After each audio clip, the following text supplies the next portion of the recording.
ಗೃಹಲಕ್ಷ್ಮಿ ಹಣದಿಂದ ಹಸು ಖರೀದಿ, ಹಾಲಿನಿಂದ ಬರುವ ಹಣ ಮಕ್ಕಳ ವಿದ್ಯಾಭ್ಯಾಸಕ್ಕೆ ಸಹಕಾರಿ. ರಾಜ್ಯದ ಕಾಂಗ್ರೆಸ್ನ ಗ್ಯಾರಂಟಿಯ ಮಹತ್ವಾಕಾಂಕ್ಷಿ ಯೋಜನೆಯಲ್ಲಿ ಒಂದಾದ ಗೃಹಲಕ್ಷ್ಮಿ ಹಣ ಗೃಹಿಣಿಯರಿಗೆ ಆತ್ಮವಿಶ್ವಾಸವನ್ನೇ ನೀಡುತ್ತಿದೆ. ಗೃಹಲಕ್ಷ್ಮಿ ಹಣ ಬಳಕೆಯಿಂದ ಮಹಿಳೆಯರು ಸ್ವಾವಲಂಬನೆಯ ಬದುಕನ್ನ ಕಟ್ಟಿಕೊಂಡಿದ್ದು ಉತ್ತಮ ಜೀವನ ಸಾಗಿಸುತ್ತಿದ್ದಾರೆ. ಗೃಹಲಕ್ಷ್ಮಿ ಹಣವನ್ನು ಬಳಕೆ ಮಾಡಿಕೊಂಡ ಹಸು ಸಾಕಾಣಿಕೆಯಿಂದ ಜೀವನ ಸಾಗಿಸುತ್ತಿದ್ದು ಇತರೆ ಗೃಹಿಣಿಯರಿಗೆ ಮಾದರಿಯಾಗಿದ್ದಾರೆ. ಹಾಗಾದರೆ ಯಾವ ಊರು, ಯಾರು ಆ ಮಹಿಳೆ ಅಂತೀರಾ?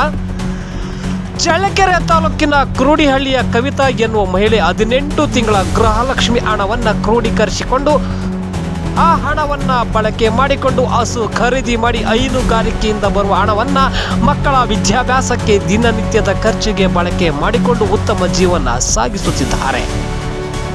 ಹಸು ಬೆಳಗ್ಗೆ 5 ಲೀಟರ್ ಹಾಗೂ ಸಂಜೆ 5 ಲೀಟರ್ ಒಟ್ಟು ಪ್ರತಿದಿನ 10 ಲೀಟರ್ ಹಾಲು ನೀಡುತ್ತಿದೆ. ಗೃಹಿಣಿ ಕವಿತಾ ತಾನೇ ಹಾಲು ಕರೆಯುವುದು, ಹಸು ಮೇಯಿಸುವುದು, ಹಾಲನ್ನು ಡೈರಿಗೆ ಹಾಕಿ ಬರ್ತಾರೆ. ಇದರಿಂದ ಬರುವಂತಹ ಹಣವನ್ನು ಬಳಕೆ ಮಾಡಿಕೊಂಡು ಉತ್ತಮ ಜೀವನ ಸಾಗಿಸುತ್ತಿದ್ದು ಇತರೆ ಮಹಿಳೆಯರಿಗೆ ಮಾದರಿಯಾಗಿದ್ದಾರೆ. ಹಾಗಾದರೆ ಗೃಹಲಕ್ಷ್ಮಿ ಹಣ ಬಳಕೆ ಮಾಡಿಕೊಂಡು ಜೀವನ ಸಾಗಿಸುತ್ತಿರುವ ಮಹಿಳೆ ಕವಿತಾ ಏನು ಹೇಳಿದ್ದಾರೆ ಕೇಳೋಣ ಬನ್ನಿ. ಈಗ ಸರ್ಕಾರದಿಂದ ಗೃಹಲಕ್ಷ್ಮಿ ಹಣ ಬರ್ತಿದೆ ಅಂತ ಕೇಳ್ಕೊಳ್ತೀವಿ. ಮಹಿಳೆಗೆ ಯಾವ ರೀತಿ ಅದೊಂದು ಉಪಯೋಗ ಆಗ್ತಿದೆ ನಿಮಗೆ? ಗೃಹಲಕ್ಷ್ಮಿ ದುಡ್ಡು 18 ತಿಂಗಳು ಸೇವ್ ಮಾಡಿ ಹಸು ತಗೊಂಡಿದ್ದೀವಿ ಸರ್. ಅದು ಮನೆಗೆ ದಿನ ಬೆಳಗ್ಗೆ 5 ಸಾಯಂಕಾಲ 5 ಲೀಟ್ರ್ ಹಾಲು ಕೊಡುತ್ತೆ.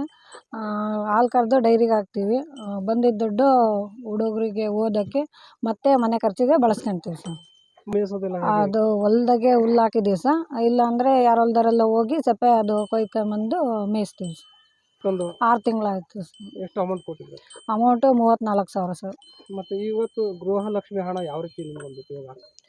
ಗೃಹಲಕ್ಷ್ಮಿ ಹಣ ತಗೊಂಡು ಹಸು ಎಲ್ಲ ಸೇವ್ ಮಾಡಿ ಹಸು ತಗೊಂಡು ಮನೆ ಖರ್ಚಿಗೆ ಎಲ್ಲ ಮತ್ತು ಹುಡುಗರಿಗೂ ನೀಟಾಗಿ ನಡೆಸ್ಕೊಂಡು ಆಗ್ತಾಯಿದೆ ಸರ್. ಕಾಂಗ್ರೆಸ್ ಸರ್ಕಾರಕ್ಕೆ, ಸಿದ್ದರಾಮಯ್ಯಗೆ ಧನ್ಯವಾದಗಳು ಸರ್.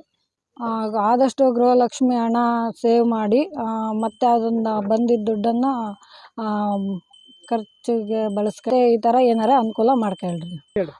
ನಮ್ಮ ಹೆಸರು ಕವಿತಾ ಸರ್, ಚಳ್ಳಕೆರೆ ತಾಲೂಕು ಕುರುಡಿಹಳ್ಳಿ ಸರ್.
ಒಂದೇ ವಿಡಿಯೋ ನಾನು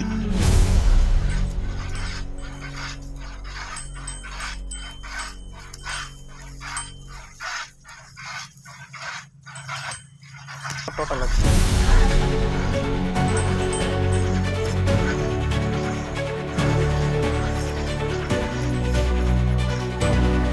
ಇದೆಯಾ?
ಹಾಲು ಹಚ್ಕೊಂಡು ಗನ್ನು